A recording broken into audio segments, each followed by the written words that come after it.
The night was thick with summer heat as Cassie wiped sweat from her brow and grinned at the others.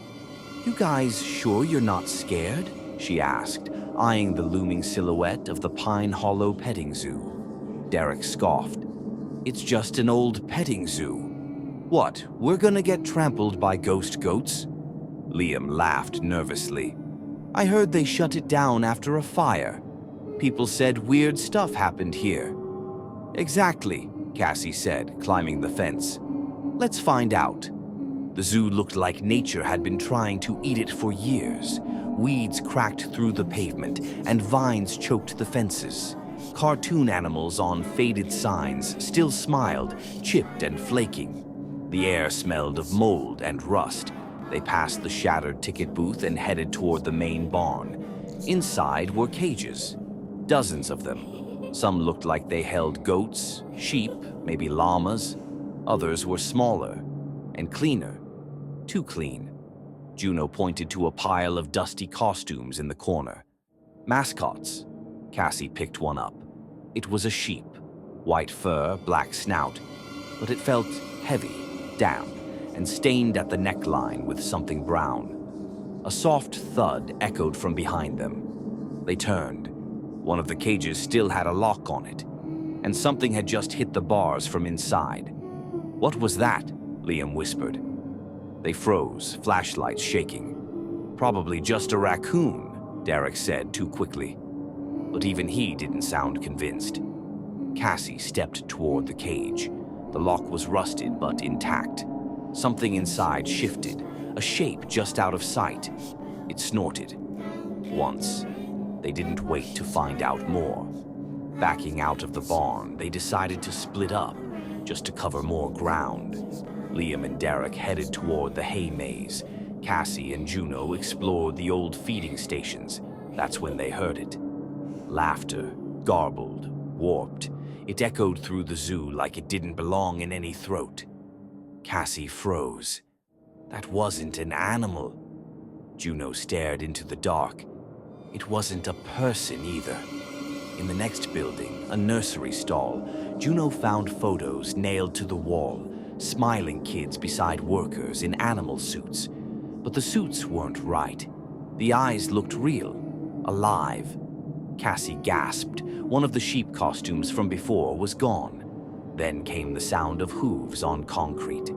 They spun. Down the hall, something moved, limping and laughing. Derek and Liam were lost in the hay maze when they heard the scream. It came from the barn, Cassie's voice. They ran, only to find the barn door wide open, lights flickering from inside. When they entered, the costumes were gone, every single one, the cages empty. "What the hell?" Derek whispered. They found a back room. Inside, a single bulb swayed overhead. A journal sat on a desk, pages yellowed and warped. Derek opened it. It belonged to someone named Nora Briggs, a former zookeeper. The entry started normal, feeding times, sick animals, safety checks.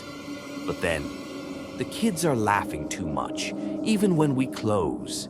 They keep wanting to stay in the suits. Or maybe the suits want to stay on them. They say the laughter isn't coming from outside the mask anymore. It's inside." Final page. "The suits wear them back." A thud upstairs. They ran out, only to find Liam gone. And something, in a goat costume watching from the shadows. Cassie and Juno bolted toward the exit. Every path twisted back on itself. The zoo was folding inward, like it didn't want them to leave. They passed enclosures, some with doors swinging, some with shadows inside, watching. At the front gate, they found Liam. He was wearing a goat suit, but it was growing into him. The fur spread down his neck. His eyes were distant. "I get it now," he said slowly.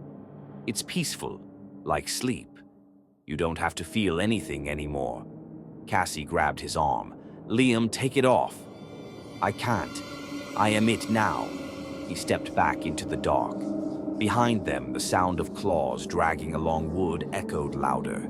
The laughter grew more human and less. They ran. Cassie and Juno found a maintenance room. Inside, old monitors flickered static. One screen showed the petting zoo entrance. Another showed a storage closet. Derek strapped to a chair, screaming as something forced a wolf mask over his face. "We have to shut it down," Cassie said. They found an override panel. Emergency shutdown. Juno held off the approaching sounds. Snarls, dragging paws, a rooster's cackle as Cassie slammed the button. A loud horn blared, then silence. The lights blinked off, doors unlocked. Cassie turned. Juno was gone. She ran, heart in her throat, straight for the exit. This time it opened. Cassie collapsed outside the gate, the dawn beginning to rise. Behind her, the zoo lay still, until one curtain twitched. A sheep-masked figure peeked out and waved. Above the gate, a new sign was bolted in place. "Reopening soon. We missed you."